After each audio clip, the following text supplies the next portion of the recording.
દરેકના એક વિશેષ નામ છે. જો આપણા પુષ્ટિ માર્ગી પરંપરામાં તમે જોવા જાઓ તો સામગ્રીના બધા મનોરથો છે, દરેકના એક વિશેષ નામ છે. જેમ રાજભોગ, છાક, કુનવારો, અન્નકૂટ અને 56 ભોગ. સામગ્રીને લગતા વિશેષ ભોગમાં આટલા મનોરથ આપણે કરતા હોય. રોજ ઠાકોરજી આરોગે બપોરે એને કહેવાય રાજભોગ. સખાઓની સાથે જઈને વદમાં આરોગે એ કહેવાય છાક. કુંજમાં ચારે યુથના ગોપીજનો ઠાકોરજીને આરોગ આવે એને કહેવાય કુંજવારો. ગોવર્ધન યાગ સમયે ઠાકોરજીની આજ્ઞાથી વ્રજ ભક્તોએ ગિરિરાજજીને જે ભોગ ધર્યો એને કહેવાય અન્નકૂટ. અને પ્રભુના વિવાહ નક્કી થયા રાધાજી સાથે, સ્વામીજી સાથે, અને એ સમયે વૃષભાનજીએ જે સમસ્ત બ્રજમંડલને મહાભોજ આપ્યો એને કહેવાય 56 ભોગ. તેમ સામગ્રીને લગતા જ ઉત્સવો છે, પણ એ સામગ્રીને લગતા ઉત્સવો એના વિશેષ નામથી ઓળખાય છે. તમને કોઈ વસ્તુ ગમે કે ઠાકોરજી અમને આ હિંડોળો બહુ ગમે, એટલે ગમે તેના હિંડોળા ન કરાય, ગમે તેના 56 ભોગ ન કરાય, ગમે તેના અન્નકૂટ ન કરાય, ગમે તેનો પલ્લામાં પધરાવીને નંદ મહોત્સવ ન કરાય, કારણ કે આ એમની લીલા જ નથી.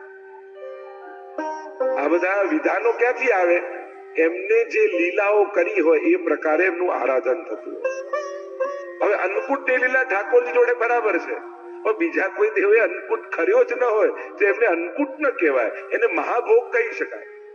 તો જે મૂળ વાત હું કરી રહ્યો છું, શાસ્ત્ર વિધિની આપણે ત્યાં મહત્તા છે, અને જે પ્રકારે જેનું વિધાન બતાવવામાં આવ્યું હોય એ જ પ્રકારે એનું પૂજન કરવામાં આવે.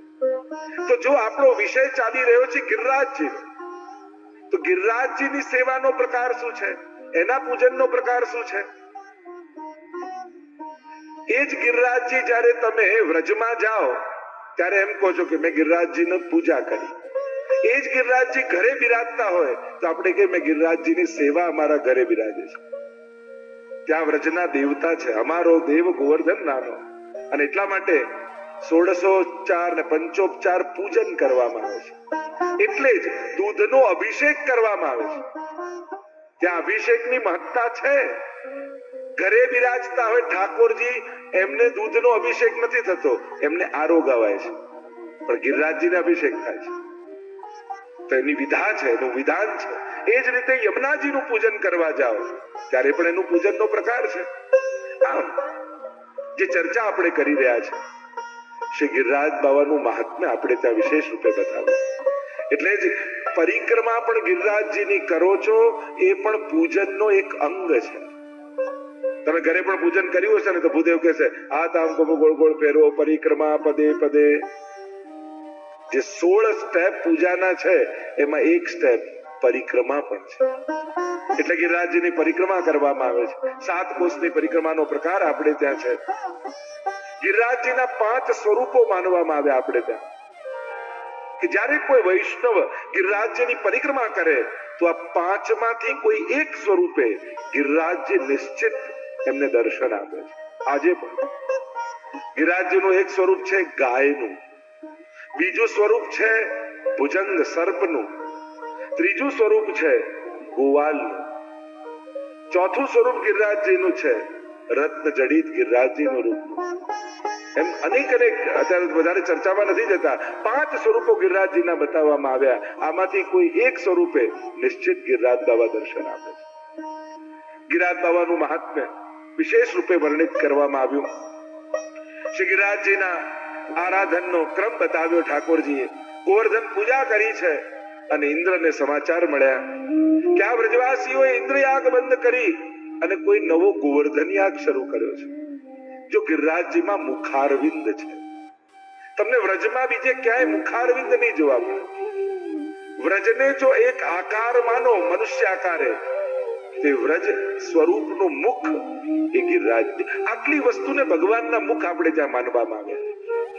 એક યજ્ઞ કુંડ એ ભગવાનનું મુખ છે. એટલે જ્યારે યજ્ઞ કરતા હોય ત્યારે બ્રાહ્મણો કે આમ ન નાખો, આ રીતે આરોગ આવતા હોય, જમાડતા હોય, એ રીતે પધરાવવામાં આવે તો યજ્ઞ કુંડ એ મુખ છે. બીજું કયું, બ્રાહ્મણનું મુખ એ ભગવાનનું મુખ માનવામાં આવ્યું. એટલે જ આપણે ત્યાં કોઈ શુભ કાર્ય કરીએ તો બ્રહ્મ ભોજન કરવામાં આવે. બ્રાહ્મણસ્ય મુખમાસી તર્જાયત, ભગવાનના મુખમાંથી પ્રગટ થયા છે અને એટલા માટે મુખનો ભાવ કરીએ છીએ. ત્રીજું, ગાયનું મુખ એ ભગવાનનું મુખ માનવામાં આવે છે. કોઈ પણ, અને વૈષ્ણવનો તો નિયમ જ હોય, રોજ ગૌગ્રાસ કાઢે, એ ગાય પણ ભગવાનનું મુખ માનવામાં આવે છે. એમ ચોથું, આ ગિરિરાજ બાબાનું મુખારવિંદ એ પણ સાક્ષાત ઠાકોરજીનું મુખારવિંદ છે. જ્યાં ગિરિરાજ બાબાને આરોગ આવો છો તમે, ત્યારે સાક્ષાત પ્રભુ એ મુખારવિંદ દ્વારા અંગીકાર કરે છે. એટલે જ આપણા ભક્તિ માર્ગમાં નિસ્સાધનતા જ સૌથી મોટું સાધન છે. બધો જ પ્રયાસ કરીને પણ વૈષ્ણવનો ભાવ શું હોય? ઠાકોરજીની કૃપાથી થશે. આપણે ત્યાં ન બુદ્ધિ બળ, ન પુરુષાર્થ બળ, ન ભાગ્ય બળ, વૈષ્ણવ તો એક કૃપા બળના આધાર પર ચાલતા હોય છે. પ્રભુની કૃપા થકી મને વિચાર આવ્યો છે, પ્રભુની કૃપા હતી તો હું સત્કર્મ કરી શક્યો છું. દરેકમાં યશ વૈષ્ણવ ઠાકોરજીને આપે છે, જેથી સત્કર્મ પણ બંધન ન બની જાય. જો જેમ પાપ લોઢાની બેડી છે ને, પુણ્ય સોનાની બેડી છે. આપણે કોઈ બેડી પહેરવી નથી, એટલે પુણ્ય કર્યા પછી પણ યશ ઠાકોરજીને આપી એ પુણ્યની બેડીથી પણ મુક્ત થઈ જાય. જો ઠાકોરજી ન ઈચ્છે, કારણ કે ભગવાન આંખ બધાને આપે છે, દરેક આંખને દર્શન નથી મળતા. કાન બધાને આપ્યા છે, દરેક કાનને કથા નથી મળતી. જીભ બધાને મળી છે, દરેક જીવા પર ભગવત નામ નથી આવતો. શરીર બધાને મળ્યું છે, પણ દરેક શરીરને સેવા કરવાની તક નથી મળતી. ઠાકોરજી આપણને તક આપે છે, એ બદલ પ્રભુનો આભાર માનવો જોઈએ. હે ઠાકોરજી, તારી પાસે તો હજારો હાથ હતા, પણ તે તારું કામ કરાવવા માટે મારા બે હાથ પસંદ કર્યા. તારો ખૂબ ખૂબ આભાર છે. સત્કર્મમાં આપણે પ્રભુનો આભાર માનો, કારણ કે એણે આપણને એના કામ કરવા માટે પસંદ કર્યા છે. કરાવનારા ઠાકોરજી છે, ઈચ્છનારા અને વિચાર આપનારા ઠાકોરજી છે. વૈષ્ણવે હંમેશા ધ્યાન રાખવું, જ્યારે કંઈ પણ આપણા થકી સારું થાય ત્યારે એનો યશ ઠાકોરજીને આપો. જ્યારે કોઈ પણ સત્કર્મ તમે કરો ને, તો છેલ્લે એ દિવસે પ્રભુને પગે લાગવા જજો, દંડવત કરવા જજો. અને તમને જે યશ મળ્યો, તમને જે કીર્તિ મળી, તમને જે સત્કર્મ કરવાનો મોકો મળ્યો, એ બદલ ઠાકોરજી પાસે જઈ બધું પ્રભુને સમર્પિત કરી દેજો કે પ્રભુ, આ બધું તારું હતું, તું મારી સાથે હતો. એટલે લોકોને એમ થયું કે મેં કર્યું છે, પણ બળ તો પીઠ બળ તો તારું જ હતું. કહેતા ને કે એક છોકરાએ બહુ સરસ જવાબ આપ્યા ક્લાસરૂમમાં, એટલે ટીચર એમ કહ્યું કે આને સારા જવાબ આપ્યા છે, બધાએ આને બહુ રિસ્પેક્ટ આપવું, કાલથી ખૂબ માન આપવું. બીજા દિવસે સ્કૂલ આવ્યો એટલે જે ચોકીદાર સ્કૂલનો હતો એને કહ્યું, ગુડ મોર્નિંગ સર. પેલા તો મને સર કહે છે, ખુશ થઈ ગયો, આટલું બધું માન મારું. આગળ ગયો તો બધા વિદ્યાર્થીઓ ક્લાસના ઉભા હતા, એમણે પણ કહ્યું, ગુડ મોર્નિંગ સર. આટલું બધું મારું માન, મને સર કહીને બોલાવે છે. આગળ ગયા તો ટીચર ઉભા હતા, એમણે પણ કહ્યું કે ગુડ મોર્નિંગ સર. પેલો તો ફૂલાતો જાય, બોલાવ, મને સર કહીને ટીચરો બોલાવે છે. હજી આગળ ગયો તો વાઇસ પ્રિન્સિપાલ ઉભા હતા, એમણે કહ્યું ગુડ મોર્નિંગ સર. ત્યારે પેલાને થયું કે કંઈક ગડબડ છે. એને પાછળ વળીને જોયું ને, તો પાછળ પ્રિન્સિપાલ ચાલતા ચાલતા આવતા હતા. લોકો એમને કહેતા હતા, અને આને એમ થયું કે મને કહે છે. એમ જ્યારે આપણી પ્રશંસા થાય ત્યારે બે ઘડી ઉભા રહીને પાછળ વળીને જોજો, ચોક્કસ ભગવાન તમારી પાછળ ઉભા છે.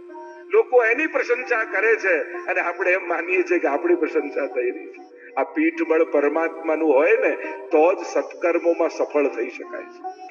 નહીં તો આ દુનિયાના લોકો આપણને સારું કરવા દે એવા નથી. પાપ કરતા તો રોકે, પુણ્ય કરતા એ નડે એવા લોકો છે દુનિયામાં. સારું કરવું એ સહેલું નથી, એના માટે પણ ઈશ્વરની કૃપા જોઈએ, ત્યારે આ દુનિયામાં કંઈક સારું કરી શકાય છે. બાકી અઘરું છે. ઉલટાના પાપ કરવા હશે ને તો 25 જણા ભેગા થઈ જશે, પણ સારું કરવું હશે ને તો સાથે રહેલા 5 વિરોધમાં આવી જશે. સત્કર્મમાં એટલે જ કહેવાય છે, સજ્જનોને સંગઠિત કરવા બહુ અઘરા છે, પાપીઓને ભેગા કરવા સહેલા છે. પાપ એવું આકર્ષણ છે કે એમાં માણસ પોતાનો સ્વાર્થ છોડીને પણ ભેગો થઈ જાય છે, કારણ કે એમાં મજા છે. અને પુણ્યમાં ઘસાવાનું હોય છે, એટલે સાથીદારો પણ સાથ છોડી દેવા હોય છે. એટલે જ સત્કર્મ કરતા હોઈએ ત્યારે લોકો સાથે છે કે નહીં એ જોવા કરતા ઠાકોરજી મારી સાથે છે કે નહીં એનો વિચાર સતત કરો. અને પ્રભુ જો તમારી સાથે હશે તો તમારા સત્કર્મોમાં તમે સફળ થશો. એની કૃપા હતી તો જીવનમાં સુખ આવે. નહીં તો મારા તો કોઈ એવા સત્કર્મ, આજે આપણે જેટલા સુખી છીએ આપણા જ જીવનને ચકાસો કે આપણા દ્વારા કંઈક એવું થયું છે કે આટલું સુખ આપણા જીવનમાં આવે. નથી એમ લાગતું કે ક્યાંક ઠાકોરજીની કૃપાને કારણે આજે જ્યાં છીએ ત્યાં છીએ. એનો આભાર માનવાનું ચૂકતા નહીં. સુખાવસાને ઇદમેવ સારમ દુઃખાવસાને ઇદમેવ જ્ઞેયમ. દુઃખમાં એ જ જાણવા યોગ્ય છે. એક વસ્તુ યાદ રાખો, ઘટનાઓ આપણા હાથમાં નથી કે શું બનશે, ક્યારે કઈ ઘટના બનશે એ આપણા હાથમાં નથી. તો ઘટના આપણા હાથમાં નથી, પણ અર્થઘટન ચોક્કસ આપણા હાથમાં છે. બનેલી ઘટનાનું અર્થઘટન કઈ રીતે કરવું એ ચોક્કસ આપણી સમજણ ઉપર છે. વરસાદ આપણે રોકી શકીએ એમ નથી, પણ છત્રી ખોલવાની બુદ્ધિ ભગવાને ચોક્કસ આપી છે. એમ દુઃખાવસાને ઇદમેવ જ્ઞેયમ, દુઃખના અંતમાં પણ એ જ જાણવા યોગ્ય છે. અને જ્યારે ઈશ્વરને જાણી જશો ને પછી ફરિયાદો સમાપ્ત થઈ જશે. ઈશ્વરને જાણતા નથી ને એટલે જ પ્રશ્નો છે. જે દિવસે એને સમજી ગયા ને તો વિપરીત સંજોગોમાં પણ એની કૃપાનો જ અહેસાસ થશે. ધાર્યું ન હોય એવું થાય ને તો એની કૃપા દેખાય કે આજો ઠાકોરજી મને આમ કરીને બચાવી. પ્રભુ પાસે ઉભા હો તો એટલું જરૂર માંગજો કે હે પ્રભુ, આ મન છે મારું, પાપથી મુક્ત થાય એવું નથી, પણ જ્યારે પણ મને પાપ કરવાની ઈચ્છા થાય ને તો હે પરમાત્મા, મને ક્યારે તું સફળ ન થવા દેતો. કારણ કે મારા મનમાં પાપ માટે આકર્ષણ છે. આપણે માણસ છીએ ને, હસતા હસતા રડી પડે ભાઈ માણસ છે, દડ દડ દડ દડ દડી પડે ભાઈ માણસ છે, માણસ છે. આપણી અસમર્થતાને આપણે સ્વીકારીએ છીએ. આપણે કોઈ એવા સુરદાસ, કુંભનદાસ કે નરસિંહ મહેતા જેવા નિષ્પૃહી નથી. કંઈક જુદું બને તો દુઃખ થાય છે, અનુકૂળ થાય તો સુખ થાય છે. જો માણસને એની લિમિટેશન જાણીને એની જોડે વ્યવહાર કરવો જોઈએ, અપેક્ષા રાખવી જોઈએ. આઈડિયલતા, આદર્શતા એ તો ગ્રંથોમાં હોય, પુસ્તકોમાં હોય. માણસ તો એનો પ્રયાસ કરતો હોય, આદર્શ બનવાના પ્રયાસ હોય. એક છોકરાને નિબંધ આવ્યો પિતા વિશે અને એને ચોપડીમાં વાંચ્યો કે પિતાનો નિબંધ, અચ્છા પિતા આવા હોય, આ ઘરે રહે છે કોણ છે? કારણ કે પિતાના નિબંધો તો આવા જ હોય ને. સાધારણ પિતા તો માણસ છે, આવું જ હોય. આદર્શ સંબંધોની પણ અપેક્ષા રાખશો ને તો સંબંધોમાં ક્લેશ જ રહેશે. અરે પતિ તો આવો હોવો જોઈએ, પત્ની તો આવી હોવી જોઈએ, પિતા તો આવા હોવા જોઈએ, માતા તો આવી હોવી જોઈએ. પુસ્તકોમાં લખેલા મિત્રોએ ગોતવા જશો ને તો જીવનમાં એકલા જ રહેશો, કોઈ મિત્ર નહીં મળે. પુસ્તકોમાં તો આદર્શતા લખેલી હોય અને વ્યક્તિ પ્રયાસમાં હોય છે. આદર્શ કોઈ એવું બિંદુ નથી કે જ્યાં બેસી જવાથી કાયમી આદર્શ થઈ જવાય છે. માણસે સતત જીવવું પડે છે, એના માટેના પ્રયાસોમાં રહેવું પડે છે. એટલે સંબંધો, સાંસારિક સંબંધોમાં પણ આદર્શતાની કલ્પનામાં રહેશો ને તો એ કલ્પના જગત છે. તમે હકીકતમાં ક્યારે આનંદમાં નહીં રહી શકો. એટલે વ્યક્તિના લિમિટેશનો સાથે એને સ્વીકારો. આધ્યાત્મિક ક્ષેત્રે પણ ભક્ત આવો હોવો જોઈએ, ગુરુ આવો હોવો જોઈએ, આવો હોવો જોઈએ. આદર્શતાના તો બધા પ્રયાસમાં છે. વ્યક્તિ તો આવા જ હોય, ભક્ત તો આવા જ હોય. અનેક દોષોથી છીએ આપણે ભરેલા, પણ મનમાં ઉત્તમ થવાની મનોકામના છે.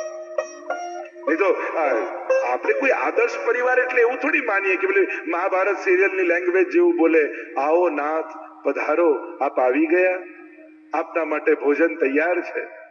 જો આવું બોલે ને તો વધારે ડરી જાય પતિ, આજે કંઈક મોટું થવાનું. જો આટલું બધું માન આપીને કોઈ બોલાવે તો કે આદર્શ પરિવાર એને થોડી કહેવાય. આદર્શ તો એમ જ કહેવાય, જમી લો નહીં તો પાછું ગરમ નહીં કરું. ઘરે તો આવું જ હોય. ક્લેશ, પ્રેમ, સૌહાર્દ, મનદુખ, આત્મીયતા, આ બધાનું ભેગું કરીને એક જીવન બને છે. પણ તમે કોઈ કાલ્પનિક જગતમાં જીવવા જશો ને તો આ મળેલા સંસારનો આનંદ નહીં માણી શકે. જે વ્યક્તિ અનુકૂળ લોકોને જ ગોતતો હોય છે ને જો 7 અબજ લોકો દુનિયામાં છે, પણ આપણને ફાવે કેટલા જોડે? અમારું તો 7 જણાનું ગ્રુપ, જ્યાં જઈએ ભેગા જઈએ, અમને બીજા કોઈ જોડે ના ફાવે. એટલે 7 અબજ લોકોમાં આપણને ફાવે 7 જણા જોડે, 5 જણા જોડે, 4 જણા જોડે. અને ગમતા લોકો જોડે જો તમે ખુશ રહી શકશો ને, તો તમારા જીવનનો બહુ ઓછો ભાગ ખુશીમાં જશે. ગમતા લોકો જોડે ઘરે કેટલી વાર હોઈએ? દિવસમાં 2-4 કલાક. 10 કલાક તો ન ગમતા લોકો જોડે ધંધામાં બેસવું પડતું હોય છે. એટલે કે જીવનનો સરવાળો કરો તો મોટા ભાગનો સમય ન ગમતા લોકોની વચ્ચે જ માણસ કાઢતો હોય છે. અને ત્યાં જો આનંદમાં રહેતા નહીં શીખો તો જીવનનો મોટો હિસ્સો ક્લેશમાં જશે, દુઃખમાં જશે. એટલે વિપરીત લોકોની વચ્ચે પણ પ્રસન્ન કેમ રહી શકાય, એ કળા માણસે શીખવી છે. અહીંયા ઇન્દ્રએ પરીક્ષા કરી, પણ પ્રભુએ ક્ષમા આપી, કારણ કે તે ભક્તોને ભગવાનને સન્મુખ કર્યા. બધા વ્રજવાસીઓ પ્રશંસા કરવા લાગ્યા, અરે કનૈયા, તારામાં તો ખૂબ બળ છે.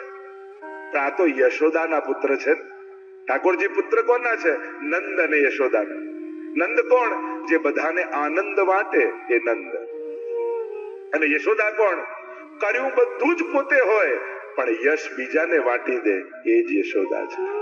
તો અમારા ઠાકોરજી પણ કરે છે બધું પોતે જ, પણ ક્યારેય યશ લેવા માટે આગળ નથી આવતા, એ બધાને યશ વાટી દે છે. ઘણી વાર લોકો કહે નહીં, એમ ભગવાન હોય તો દેખાય નહીં. અરે થોડું કરીને જે આગળ આગળ દેખાય માણસ, અને બધું જ કરી જે ક્યાંય ન દેખાય, એ જ તો ભગવાન છે. એ તો એનો ભગવત્તાનો સ્વભાવ છે. એને દેખાવાની આદત જ નથી.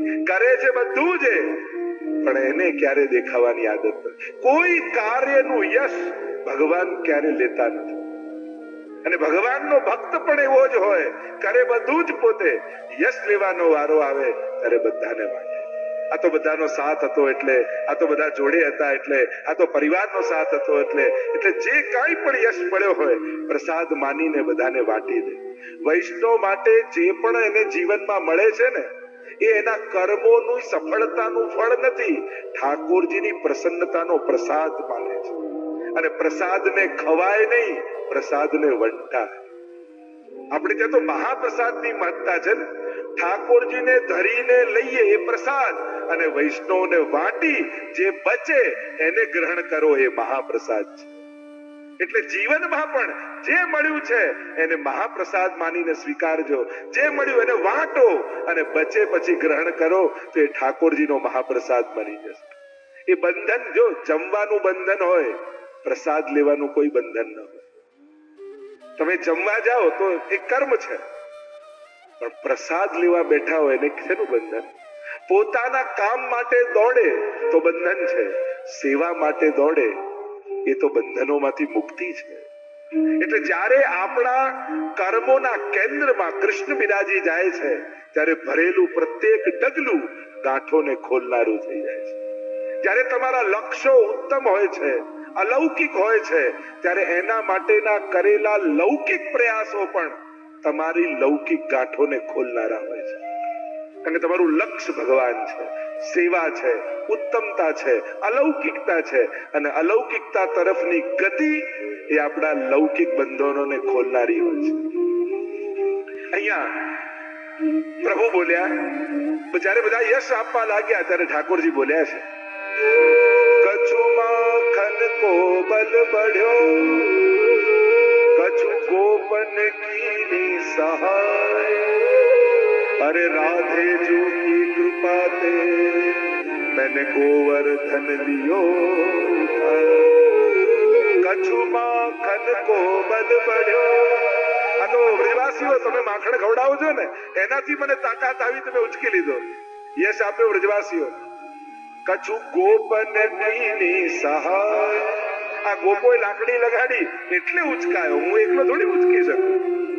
અરે રાધે જોગી કૃપા તે, આ રાધાજી સામે ઉભા રહ્યા ને, અને એમને જોઈને મને ઉબળ આવી ગયું કે ક્યારે ગિરિરાજજીને ઉચકાઈ ગયા મને ખબર ન પડી. મેને ગોવર્ધન લિયો. આમ ઠાકોરજીએ યશ બધાને વાટી દીધો. ગોવર્ધન યાગની કથા આવી, ઠાકોરજીએ ગોવર્ધન પૂજાનો ક્રમ બતાવ્યો, અને એ ક્રમ આજ સુધી વ્રજમાં ચાલી રહ્યો છે, કૃષ્ણ ભક્તિમાં ચાલી રહ્યો છે. કારણ કે પ્રભુએ કોઈનું પૂજન કરવાનું કહ્યું હોય તો એકમાત્ર ગિરિરાજજી છે. ગોવર્ધન ગિરિરાજ બાવા છે. અને વૈષ્ણવમાં તો વિશેષ મહત્તા, કૃષ્ણ ભક્તોમાં તો વિશેષ મહત્તા ગિરિરાજજીની માનવામાં આવે છે.